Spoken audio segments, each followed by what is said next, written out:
We are come back with very important 5 current affair questions. So जैसे कि मैंने कल से थोड़ा सा इसमें चेंज किया है कि पहले हम लोग न्यूज़ देखेंगे और उसके बाद हम लोग उसका एमसीक्यू प्रैक्टिस करेंगे। ठीक है, तो it will help you sustain the topic in your mind. ठीक है, सो चलिए मूव करते हैं पहले टॉपिक की तरफ। पहला टॉपिक यहाँ पे क्या है? पहले न्यूज़ है कि भारत के नवाचार परितंत्र को मजबूती प्रदान करने के लिए तमिलनाडु ने देश की पहली समर्पित डीप टेक स्टार्टअप नीति का अनावरण किया है। इससे क्या होगा? साइंस एंड रिसर्च को बढ़ावा मिलेगा, अत्याधुनिक अनुसंधान को व्यावसायिक मतलब कि इंडस्ट्रियल ग्रोथ के लिए आगे हम लोग बढ़ाएंगे। राज्य को फ्रंटियर और डीप साइंस तकनीकों का प्रमुख केंद्र बनाने का प्रयास किया जाएगा। ठीक है, इसमें क्या क्या आएगा? AI, advance computing, semiconductors, biotechnology, ठीक है, स्पेस साइंस और ग्रीन एनर्जी, हरित ऊर्जा पर फोकस किया जाएगा। इन सब चीज़ों को इसमें बढ़ावा मिलेगा। ठीक है, तो this is a good sign for India and as well as Tamil Nadu. ठीक है, अब आगे हम लोग एमसीक्यू देखते हैं। Here you can see this image. ये है CM of Tamil Nadu Stalin ji. And here you can see कि देखो सारा का सारा जो भी इंफ्रास्ट्रक्चर डेवलप किया जाएगा, जो भी स्टार्टअप स्टार्ट होंगे इसमें, वो सब किस पे होंगे? Research and technology. ठीक है, और साइंस एंड टेक्नोलॉजी, इसको इसमें ग्रोथ की जाएगी। ये बहुत ज़रूरी है इस टाइम, बिकॉज हम लोग डे बाय डे धार्मिक कट्टरता में घुसते चले जा रहे हैं। तो उसको बैलेंस करने के लिए हमको एक दूसरा रास्ता अपनाना होगा, जो कि है साइंस का रास्ता। तभी हम सुपर पावर बन सकते हैं। चलो अब क्वेश्चन देखते हैं। सो ये क्वेश्चन यहाँ पे आप देख लो कि किस राज्य सरकार ने भारत की पहली, जहाँ पहली है वहाँ इंपॉर्टेंट हो जाता है, समर्पित डीप टेक स्टार्टअप नीति को लॉन्च किया है? तो ये है भैया तमिलनाडु। ठीक है, आंसर इज हियर। आगे यहाँ पे आप थोड़ा सा इसका वो भी देख लो कि द हिंदू न्यूज़पेपर के अकॉर्डिंग तमिलनाडु के मुख्यमंत्री एम के स्टालिन ने यू मैगजीन एक जो है पत्रिका है, उसमें तमिलनाडु 2026 में इस स्टार्टअप पॉलिसी को पेश किया है। ठीक है, अगला क्वेश्चन यहाँ पे देख लो। तमिलनाडु की डीप टेक स्टार्टअप पॉलिसी 2026 का मुख्य लक्ष्य क्या है?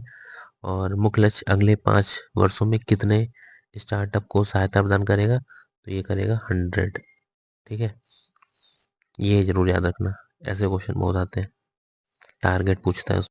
हम लोग देखेंगे अगली न्यूज़। यहाँ पे अगली न्यूज़ क्या है कि भारत की पहली, यहाँ पहली आ गया तो ये भी इंपॉर्टेंट हो गया, भारत की पहली पूरी तरीके से पेपरलेस, मतलब उसमें कागज नहीं चलेगा, जिला डिस्ट्रिक्ट कोर्ट अभी ओपन किया गया है। तो ये कहाँ किया गया? केरल में, केरल के वायनाड जिले में। और वायनाड जिले के अंदर आप जाओगे तो कैलपेट्टा ही पूरा पेपरलेस जो है ओपन किया गया है। इसका इनॉग्रेशन किसने किया है?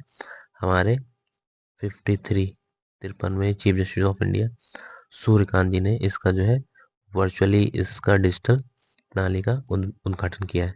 ठीक है, इनॉग्रेशन। एक यहाँ पे टर्मिनोलॉजी है, ग्रीन जूरिस्प्रूडेंस, किसको बोलते हैं? तो इसी को बोलते हैं कि जब हम लोग कोई भी कोर्ट पेपरलेस ओपन करते हैं तो पूरी तरीके से ऐसी प्रक्रिया जिसमें न्याय जो है वो पेपरलेस दिया जाए, उसको बोलते हैं हम लोग ग्रीन जूरिस्प्रूडेंस। ठीक है, कि दिशा में एक ऐसा बढ़ता कदम जिसमें कागज के उपयोग को पूरी तरीके से समाप्त कर दी जाए। ग्रीन कैसा होता है? ग्रीन का मतलब कागज जब नहीं बनेगा तो पेड़ नहीं काटे जाएंगे, कागज कागज की जरूरत नहीं होगी तो पेड़ काटे नहीं जाएंगे। फिर अगर हम कागज हटा देंगे और पेड़ नहीं काटेंगे तो पेड़ बने रहेंगे, मतलब ग्रीन रहेगा। ग्रीन रहेगा इसीलिए जो भी पेपरलेस चीज़ें होती हैं उसको हम लोग ग्रीन टैग लगा देते हैं। ठीक है, ये बहुत इंपॉर्टेंट है। Here you can see the image. Calcutta becomes the India's first fully paperless court. ठीक है, डिस्ट्रिक्ट कोर्ट। आगे सो ये फर्स्ट क्वेश्चन, जनवरी 2026 भारत की पहली पूर्णतः पेपरलेस जिला अदालत कहाँ, उद्घाटन कहाँ किया गया है? ये किया गया है भैया आपका वायनाड, केरला। वायनाड में कहाँ पे? कलपेट्टा में। ठीक है, आंसर कलकत्ता पेपरलेस कोर्ट का डिजिटल उद्घाटन किसने किया है? तो हमारे CJI chief justice of India. कौन से? 53वें नंबर के। नाम क्या है उनका? सूर्यकांत। आगे देखिए, ठीक है, सूर्यकांत। हाँ, ये रहे, वर्तमान है ये भी। ये है अगला क्वेश्चन आपका कि ग्रीन जूरिस्प्रूडेंस जो टर्मिनोलॉजी है ये किससे संबंधित है? ये संबंधित है पेपरलेस अदालतों से। आगे अब हम लोग अगली न्यूज़ कवर करेंगे पर्यावरणविद और पारिस्थितिकीविद इकोलॉजिस्ट। इनका नाम क्या है? माधव गाडगिल। बहुत फेमस रहे हैं ये। इन्होंने इकोसिस्टम को बचाने के लिए बहुत कुछ किया है अपने भारत में। तो इनका नाम है माधव गाडगिल। इनका जो है 7 जनवरी को निधन हो गया है। This is a bad news for India. ठीक है, 83 वर्ष के थे।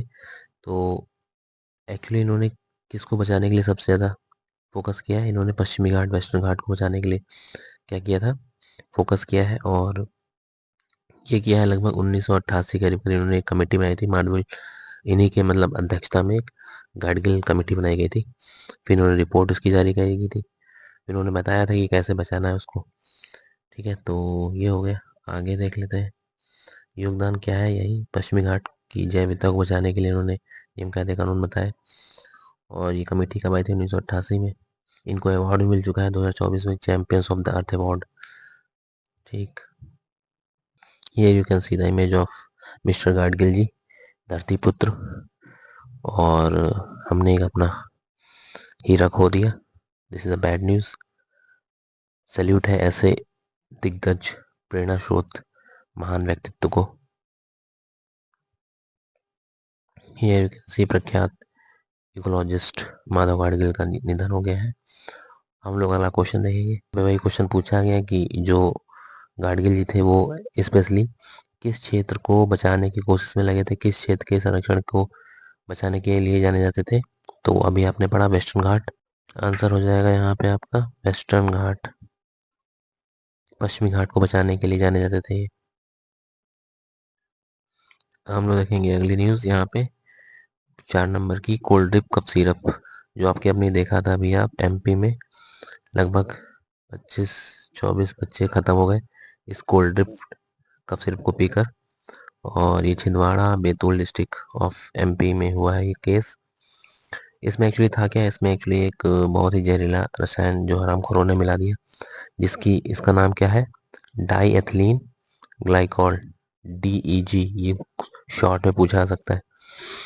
इसका जहरीला रसायन ये कितना मिलाना था? 0.1% और मिलाया है हरामखोरों ने 48.6%। समझ रहे हो ये हरामखोरी? इससे होता क्या है? इससे किडनी फेलियर हो जाती है, किडनी फेलियर का सीन बनता है और बच्चों की डेथ हो गई। This is a bad news. इन पे केस ठोको, इनको हमेशा के लिए सीज करो सलाखों के पीछे। मक्कार। ठीक है, तो एक्चुअली में हम लोग देख लेते हैं कि ये DEG का यूज़ क्यों किया गया, इसको पूर्णतः जब बैन है। ये एक इंडस्ट्री से हमें बाय प्रोडक्ट मिलता है बहुत सस्ता, और ये सोल्यूशन का काम करता है। बल्कि इसको हटा के हमें यूज करना चाहिए ग्लिसरीन और प्रोपिल ग्लिसरीन। ये बढ़िया होते हैं, लेकिन ये महंगे बहुत होते हैं और ये सस्ता प्रोडक्ट होता है। इसलिए इसका हरामखोर यूज़ करते हैं मुनाफे के लिए, लालच के। लवर लवर ने, लोगों की कंपनियों ने बच्चों की जान ले ली। इसलिए लालच बुरी बला है। बेस्ट ऑप्शन क्या है? बेस्ट ऑप्शन ये है ग्लिसरीन और प्रोपिल ग्लिसरीन। बट ये महंगे पड़ते हैं। महंगे पड़ते हैं तो क्या भैया, मुनाफा भी तो लेते हो। तो बढ़िया चीज़ें बनाओ, लोग स्वस्थ होंगे। ठीक है, और निर्माता कंपनी कहाँ है? तमिलनाडु में इसका हेडक्वार्टर, मतलब कि वहीं पे फाउंडेड थी। और नाम क्या है? सेसरिन फार्मास्यूटिकल द्वारा बनाए गए थे ये। जो है कप सिरप का नाम है कोल्ड ड्रिफ्ट। कोल्ड ड्रिफ्ट, ठीक है। ये यहाँ पे आप देख सकते हो इमेज। एक मिनट, ये you can see the image. 11 children die after the consuming cold drift. ये न्यूज चैनल इन उसका है गवर्नमेंट का, इसलिए उन्होंने कम बच्चे दिखाए लेकिन ज़्यादा एक्सपायर हुए बेचारे। This is year. चलो क्वेश्चन की तरफ चलते हैं। एमपी में हुई घटना में कौन सा रसायन जिम्मेदार है जिसकी वजह से किडनी फेल हो रही है कोल्ड ड्रिफ्ट में? तो यही बताया था मैंने, diethyl glycol. Answer is diethyl glycol, DEG। नाम याद रखिएगा इसका। अगले क्वेश्चन पूछा रहा है कि कौन सी कफ सिरप थी किस ब्रांड की? वो थी आपकी कोल्ड ड्रिफ्ट। ठीक है, this is the last news of the lecture. Bihar election जो असेंबली के हुए थे, उसमें जो सीटें थी विधानसभा की वो कितनी है? 243। याद रखिएगा, ये पूछा जाता है। और जो इलेक्शन हुए हैं वो कितने चरण में हुए? वो है 2 चरण में। ठीक है, प्रोटेम स्पीकर कौन बनाए गए हैं? नरेंद्र नारायण यादव जी। ठीक, यहाँ पे आप देख लो 2 फेज में इलेक्शन हुए बिहार असेंबली इलेक्शन 2025। अब ये क्वेश्चन है यहाँ पे कि बिहार विधानसभा में कुल कितनी सीटें हैं? 243।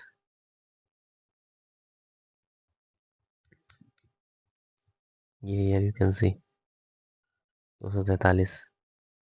कितने चरणों में संपन्न हुआ था इलेक्शन? तो हुआ था ये 2 चरणों में। कितने? 1 मिनट, 2 चरण।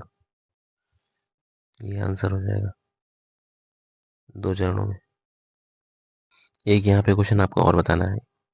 ये जो है प्रोटेम स्पीकर, ये होता है टेम्परेरी स्पीकर। अब एक परमानेंट स्पीकर नए बनाए गए हैं, उनका नाम आप लोगों को कमेंट सेक्शन में बताना है। ठीक है, this is as a homework, बताइएगा। So this is the end part of the lecture. यहाँ पे हमने जो पहले क्विज में क्वेश्चन पूछा था, 107वां नेशनल पार्क, टोटल कितने नेशनल पार्क हो गए? 107 हो गए। 107वां बिल्कुल नया कौन सा बना है? सिमलीपाल। ठीक है, सिमलीपाल नेशनल पार्क। और 107वां नेशनल पार्क कौन सा है? Similipal national park. उड़ीसा में है ये। तो उड़ीसा में 2 हो गए, एक भितरकनिका और एक हो गया सिमलीपाल। और 106 नंबर का कौन सा है? वो है रायमोना नेशनल पार्क। ये कहाँ है? आसाम में है। ठीक है, इसको याद रखिए।